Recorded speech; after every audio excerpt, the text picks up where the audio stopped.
카타르 월드컵 요사이 우리 한국 대표팀이 국민들에게 큰 힘을 주고 있습니다. 포르투갈하고 게임을 할 때 어떻게 많이 보셨습니까? 아마 저녁 늦게 하니까 늦게까지 그걸 구경해가 보기가 쉽지 않았어. 아마 보다가 한 골 딱 들어가니까 역시 포르투갈이 강하구나. 그러고 그냥 잠이나 자지 하고 주무신 분들은 그 기쁨을 못 누렸어요. 저희 집 사람도 보고 한 골 딱 들어가니까 포기하고 잘까 그러고 하는데 제 생각에는 시합은 이제부터다. 포기할 때쯤 되어지면 남는 거는 이제 고집밖에 없죠. 악밖에 없죠. 이래도 지고 저래도 지기는 마찬가지인데 다 쏟아붓고 지는 것이 또 시합이고 경기니까. 그러니까 우리나라는 늘 언제나 한 골 먹으면 더 열심히 뛰는 경향이 있어서 혹시 저도 생각이 들어서 끝까지 봤습니다. 아니나 다를까 마지막 로스 타임에 6분 정도 남았는데 90분이 다 지나고 91분 됐을 때에 역시 마지막 스타는 스타더라고요. 손흥민 선수가 그 70m를 공을 혼자 몰고 달려가더니 그 한 사람을 막겠다고 7명, 8명이 에워싸는 그 틈바구니에서 기가 막히게 다이사리로 패스를 해준 것이 아무도 경계를 받지 않던 황희찬이란 선수가 달려왔어. 한 골 넣음으로 대역전극을 펼쳤고, 그래서 정말 지금 국가적으로 여러 가지 어렵고 힘든 국민들에게 아마 가장 큰 선물을 주지 않았을까. 저걸 딱 보는 순간 2002년도에서 우리나라가 이루었던 꿈은 이루어진다 하면 할 수 있다라는 이 표어들을 다시 생각나게 만드는 계기였습니다. 근데 그 순간까지 얼마나 마음 졸이면서 1대1이 되었을 때에 참 어떻게 해서라도 한 골만 더 들어간다면 그러면은 이제 경우의 수에 있어서 한번 볼 수 있는데 더군다나 잘 아는 대로 우루과이라고 하는 나라가 그 시간에 가나를 이기고 있었으니까 그렇다고 한다면 우리가 가나한테 졌지만 경우의 수를 따져서 한 골만 더 들어가면 우리가 올라갈 수도 있다 하는 생각이 들어서 아마 국민 모두가 그 시간 보는 사람들은 정말 엄청나게 마음 졸이며 응원하지 않았을까. 이겼을 때 환희, 기쁨 컸지요. 그러고 나서 바로 재방송을 해주더라고요. 여러분 재방송 해주는 거 볼 때 앉아서 그렇게 마음 졸이며 봤어요? 걱정하고 근심하며 이거 들어가야 되는데 뭐 이러면서 봤어요? 재방송할 때는 아주 편하게 봅니다. 요거 나중에 가면은 골 하나 들어가. 손흥민이가 쫙 몰고 가가지고 패스해서 기가 막히게 한 골 들어가. 이걸 알고 있어요. 그러기에 그 과정 재방송하는 그 90분 내내 보면서요 굉장히 마음이 편하고 즐거움으로 봅니다. 성도님들, 우리 그리스도인의 삶은 바로 그런 것입니다. 결과를 알고 보는 것입니다. 여러분, 우리 예수 믿는 사람들의 가장 위대한 특징이 뭐냐? 인생의 결과를 안다는 겁니다. 아멘. 주 예수여 오시옵소서. 주님의 오심을 아는 겁니다. 성경에 약속된 수많은 3만 5천 가지 약속들이 구약에서 다 이루어졌고 오시리라 하셨던 주님이 오셨고 다시 오시리라 약속한 한 가지가 남아있는데 이 약속도 이루어질 것을 알기 때문에 때로는 오늘 살면서 내게 어려움, 고난, 역경, 때로는 실망, 좌절, 실패, 때로는 슬픔, 아픔, 고통 어떤 것이 온다 할지라도 종래는 이겨내리라, 승리하리라, 반전되리라, 주님이 해결하시리라 믿으시면 아멘. 이 결과를 아는 사람이라는 것. 그래서 예수 믿는 사람들은요, 그 속에 가장 중요한 한 가지가 있어요. 여러분, 월드컵에서 16강 진출하고 나서 재방송 보는 사람들 다 기쁨으로 보는 겁니다. 즐거움으로 봅니다. 여유로움으로 그걸 봅니다. 결과를 아는 사람은 기쁩니다. 그리고 여유롭습니다. 그리고 그 결과에 대해서 늘 기쁨으로 대하게 되어진다는 말입니다. 아니, 성도님들, 오늘 성경은 우리에게 이야기합니다. 주께서 가깝다는 거예요. 오늘 본문에 보면 5절에 너희 관용을 모든 사람에게 알게 하라. 주께서 가까우시니라. 근데 주님이 가까우니까, 주님이 오시니까 약속을 받은 너는 이렇게 살라 명하는 것이 바로 오늘 말씀입니다. 우린 대림절 둘째 주를 맞이합니다. 아멘. 주 예수의 오시옵소서. 다시 오실 주님을 기다리는 신앙의 모습으로 기다리는 절기가 대림절입니다. 이 대림절 기간 우리는 어떻게 지내야 될까요? 오늘 성경은 우리에게 세 가지로 이야기를 합니다. 주 안에서 항상 기뻐하라. 내가 다시 말하노니 기뻐하라. 너희 관용을 모든 사람에게 알게 하라. 주께서 가까우시니라. 주님이 가까이 오셨으니 너는 이렇게 살라 말씀합니다. 첫째, 한번 따라 합시다. 항상 기뻐하라.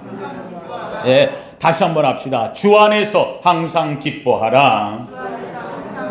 항상 기뻐하는데 이 기쁨은 누구 안에서? 주님이 계시다는 거예요. 주님이 너와 함께 한다는 거예요. 주 안에 있는 너는 항상 기뻐하며 살라는 거예요. 예수 믿는 사람의 가장 첫 번째는 기뻐하며 사는 것입니다. 데살로니가 3장 5절에도 뭐라고 얘기합니까? 여러분, 항상 기뻐하라. 쉬지 말고 기도하라. 범사에 감사하라. 이는 그리스도 예수 안에서 너희를 향한 하나님의 뜻이라는 것. 뜻. 항상 기뻐하는 것 하나님의 뜻이라는 거예요. 예수 믿는 자는 항상 기뻐하며 산다는 거예요. 미국에 있는 세계적인 공대가 되어죠. 카네기 공대라고, 강철왕 카네기가 세운 대학이죠. 카네기 공대의 졸업생들을 대상으로 조사를 했습니다. 졸업한 사람들에게 있어 성공 확률, 얼마나 누가 성공하느냐. 그래서 성공하는 사람들의 특징을 살펴보기 위해서 머리 좋은 사람들은 얼마나 성공할까.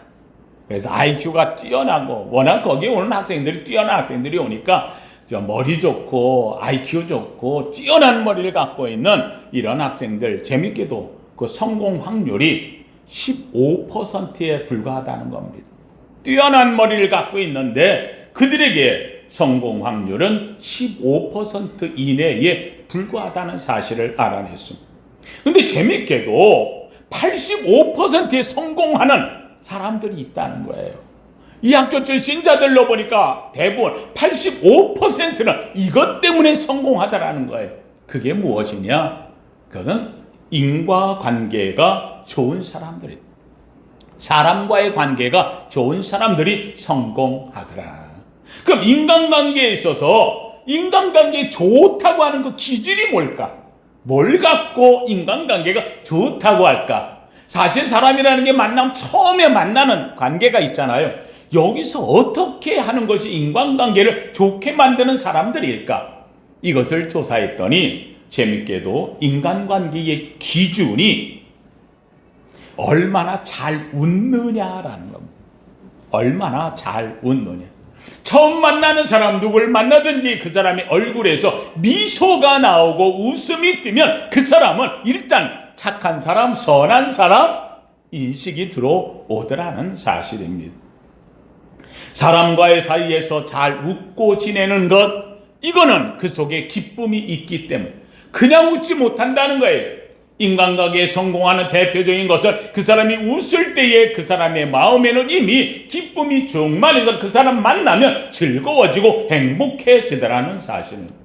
사람과 사람 사이에 여러분 가장 먼저 멀어지기 전에 나타나는 현상이 있어요. 싫어지기 전에 나타나는 현상이 있어요. 헤어지기 전에 나타나는 현상이 있어요. 무엇이냐? 웃음이 사라진다는 겁니다.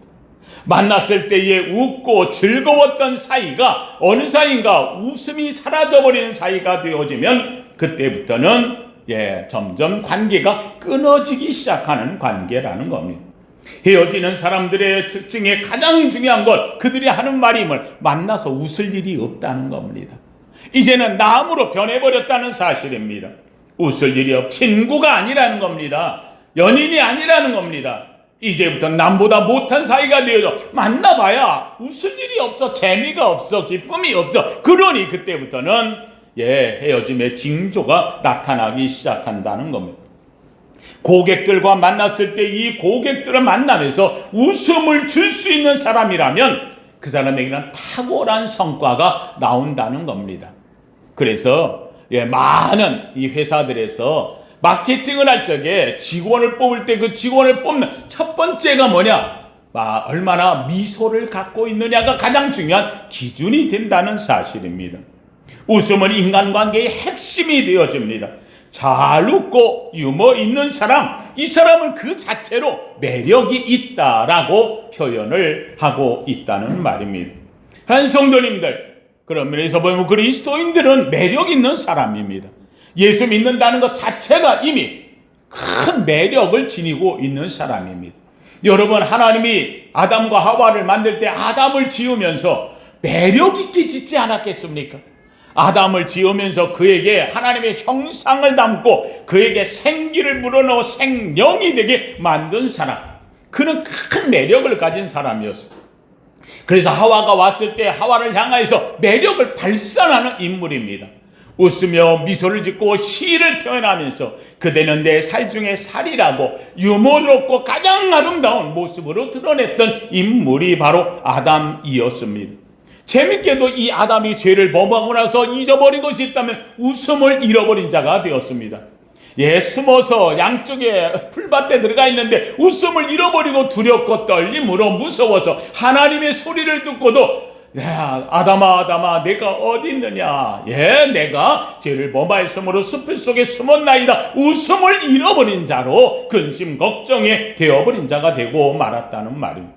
하나님 성도님들, 오늘 보면 우리 그리스도인에게 세 가지 모습으로 살라고 이야기를 합니다.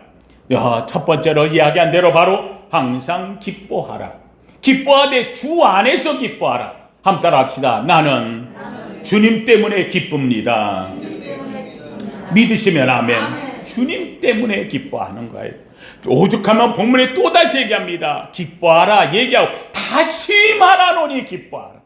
하여간 기뻐하며 살라는, 예수 믿는 자는 기뻐하며 사는 겁니다. 왜? 주님이 가까이 오신다는, 주의 약속이 오신다는 거예요. 너 아무리 힘들고 어렵고 슬픔이 고통이 아픔이 있어도 아니라는 그것보다 너에게는 주님 오신이 다 해결돼. 그러니까 너는 약속을 가진 자야. 그러니 기뻐하며 살라. 주님은 이야기합니다. 여러분, 우리 사람은 살면서 육신의 기쁨을 누리기를 좋아합니다. 육신이 즐겁고 행복하고 성공하고 넘치면 그러면은 그것으로 기쁘다고 이야기는 아니요, 그렇지 않아요. 여러분, 세상의 기쁨이라는 게 뭡니까? 아담이 선악과를 보면서 보암직도 하고 먹음직도 하고 지혜롭게 하고 탐스럽기도 한 열매라고 이야기를 했습니다. 보암직하다는 게 뭡니까? 여러분, 눈으로 보니까 보암직한 거예요. 안목의 정욕이라는 말은 눈의 정욕이라는 거예요. 눈으로 보기 때문에 죄를 범하는 이 삶이라는 겁니다.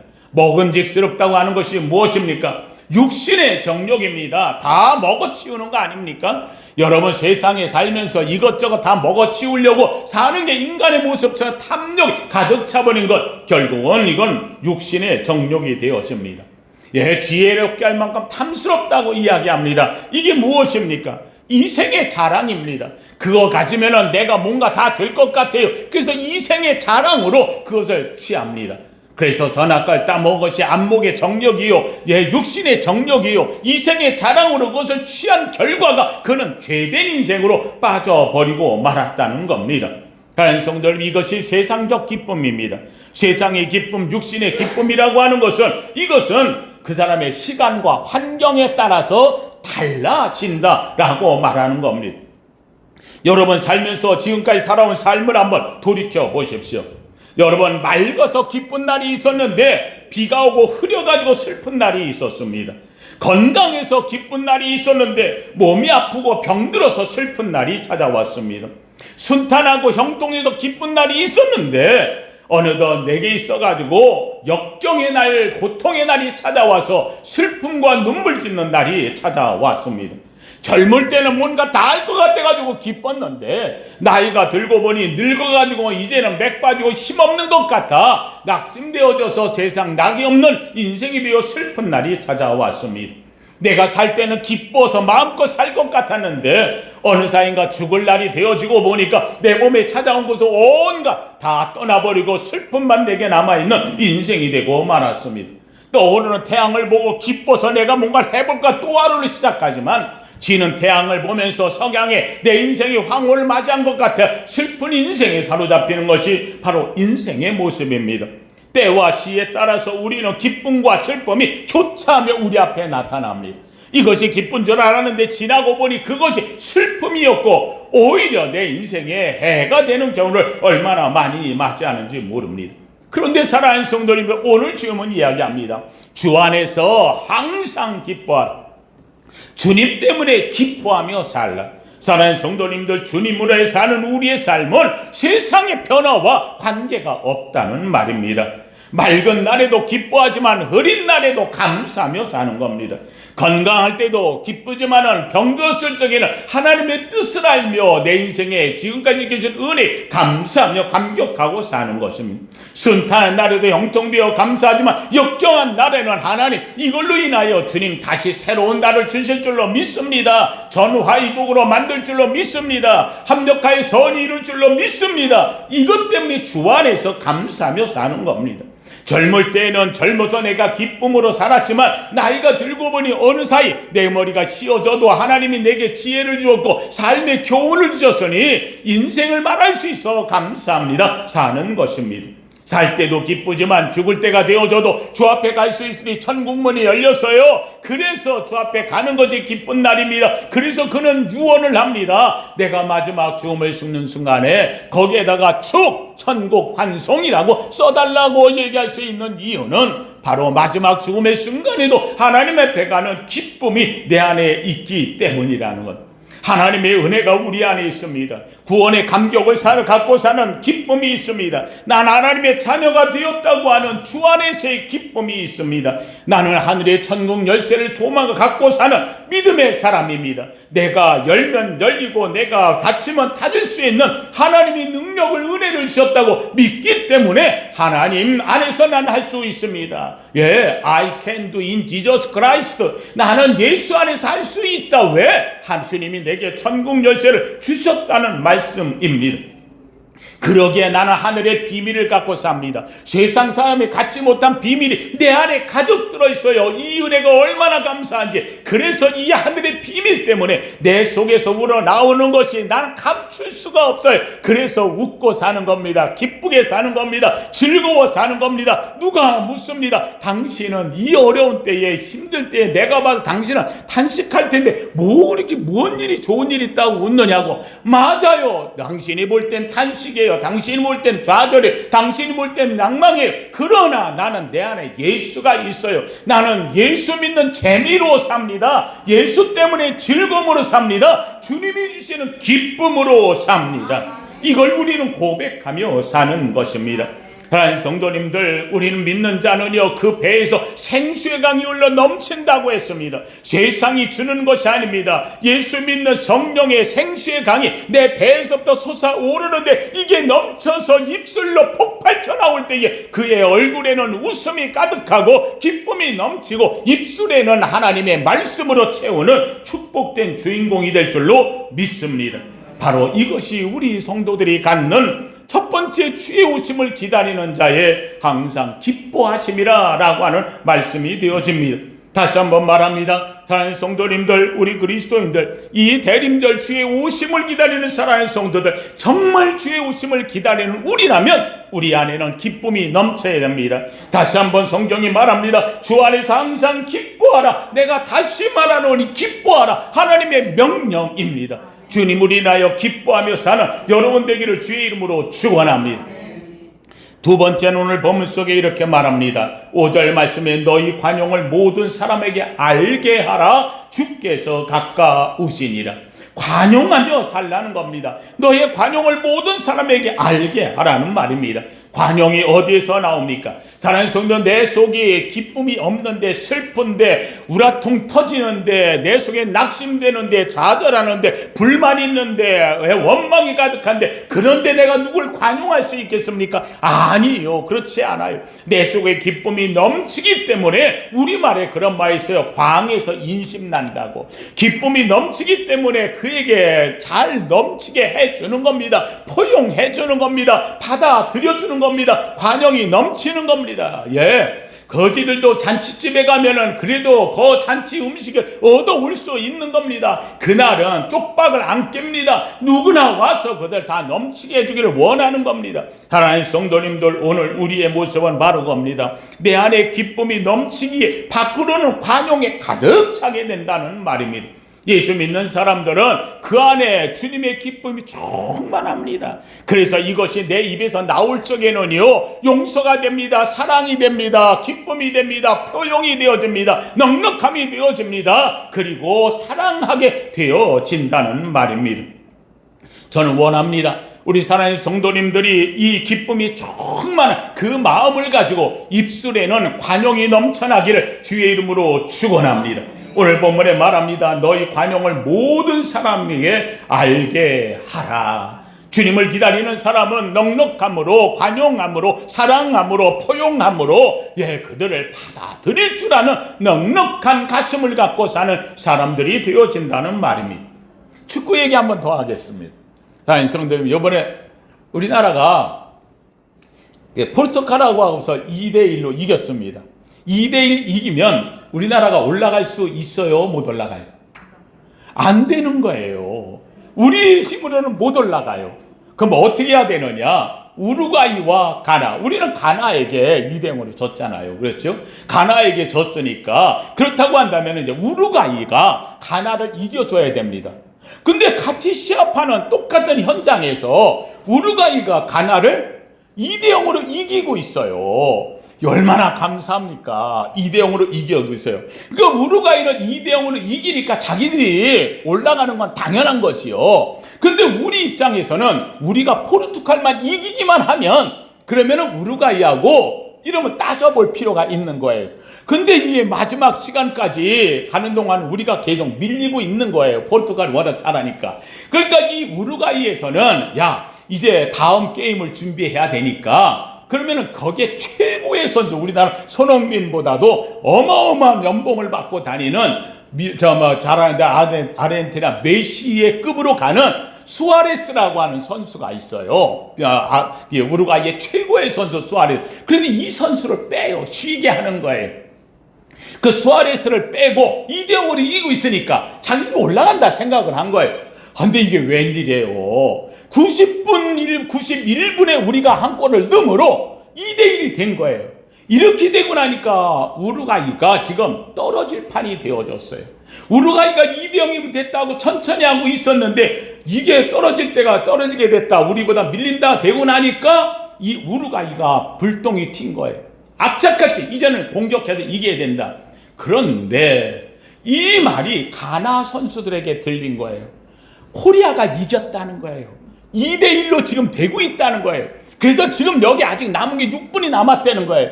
여기에는 아직까지 시간이 8분, 9분이 더 남아있는 거예요. 이 가나 선수들이 생각할 때에 지금 우리가 끝까지 버텨야 우루과이가 떨어지고 코리아가 올라간다. 왜 이렇게 그들이 버티며 끝까지 했느냐? 우루과이와 가나는 앙숙관계에 있는 한 가지 요소가 있었어요.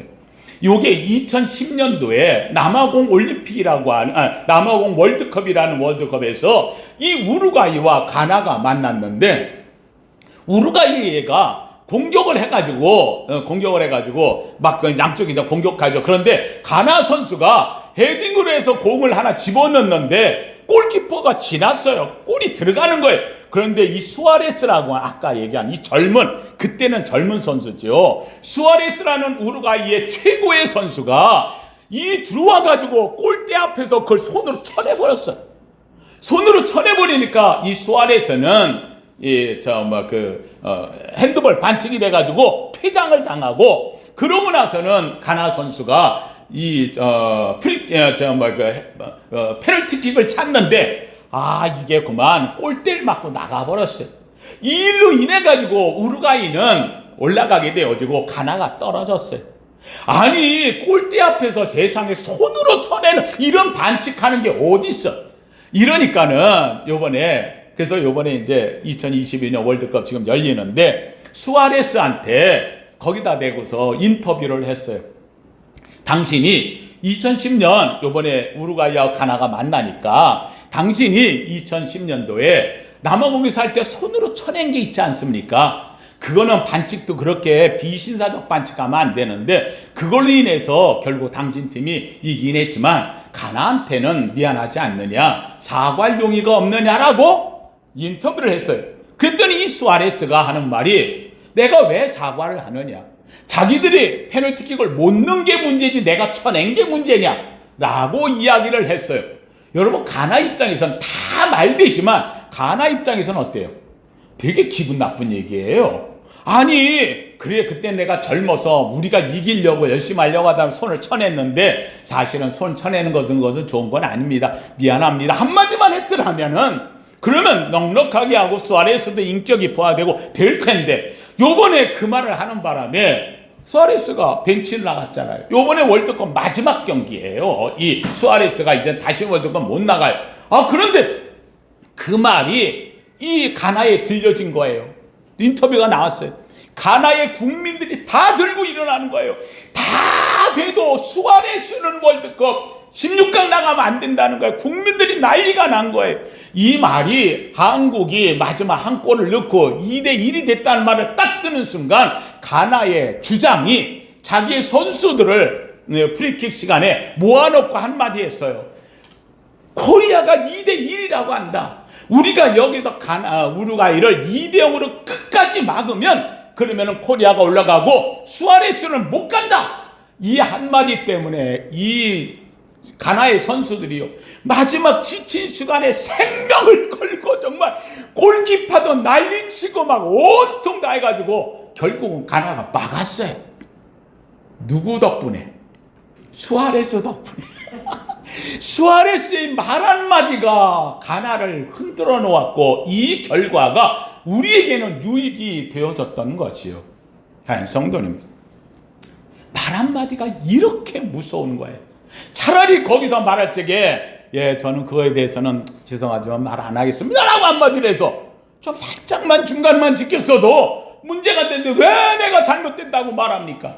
여러분, 이걸 아는 방송사들이 그 시간 찍을 적에 수아레스의 컷으로다가 그냥 줌을 해가지고 했는데 거기서 옷을 뒤집어 쓰고 우는 장면이 수아레스에게 나왔대요. 말 한마디가 좀 넉넉해야 됩니다. 포용해야 됩니다. 좀 받아들일 줄 알아야 되는데 그러질 못해요. 관용이 없는 세상에는 결국은 자기에게 마지막 이런 보복으로 다가왔다는 말입니다. 성도님들, 오늘 성경은 우리에게 얘기합니다. 기쁨을 갖고 관용하며 살라.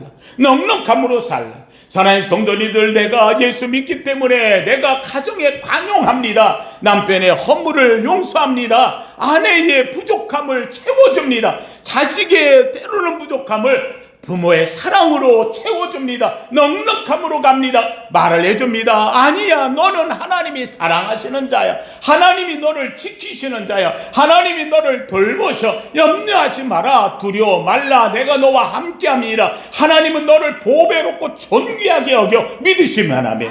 이 한마디가 세상을 바꾸게 된다는 말입니다. 마지막 성경은 우리에게 이야기합니다.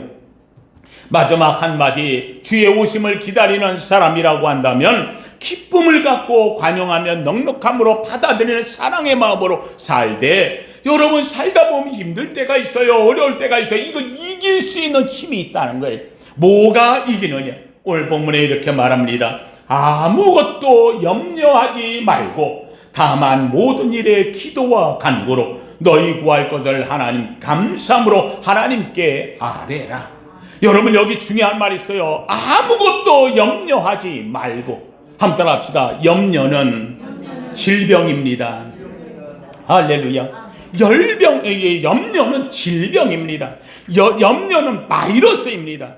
염려가 한번 들어오기 시작하면 근심 걱정에 매여지게 됩니다. 자꾸 염려하고 근심하고 걱정하는 것은 이 사람의 큰 질병이 되어집니다. 이 질병을 이겨내려고 하면 다른 엄청난 바이러스가 들어와야 돼요.